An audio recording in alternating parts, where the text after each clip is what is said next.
Familiar po ba kayo kay Taylor Swift po? Mm. So, ano po yung madalas niyo po pinapakinggan na kanta po sa? Ako yung All Too Well. You tell me. Ang haba nun eh, pero kabisado ko yun. Maganda po kasi yung kanta niya po na yun. Yes. We were both We young. were both young. Pag nalang baka Wow. umulan, tingnan mo yung well. We were both young. And the first time. Ito naman eh. Alam niyo po ba na birthday niya po ngayon? Sino? Taylor Swift po. Ha? Birthday niya daw po. Ay, oo, December 13. Oh, happy birthday, So, Mother Taylor. Yun na po yung greetings. Kaya pala. Galing. Yun- Oo yun- nga, 13. December 13. Parang hindi fan ni Taylor. Sorry Alam ko naman, pa naman Mother si- Taylor. Tatawag namin Squid Balls. Sweet balls. Angas. Hey. Buti dumaan kayo dito, kuya. Dito Kasi po talaga. nauuhaw na kami.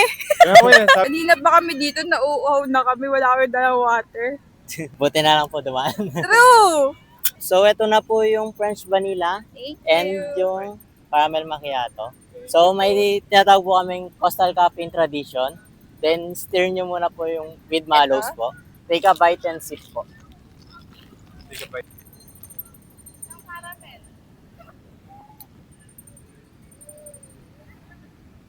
Kuya, okay. Okay na po. Very good. Rate po. Rate. 10 out of 10.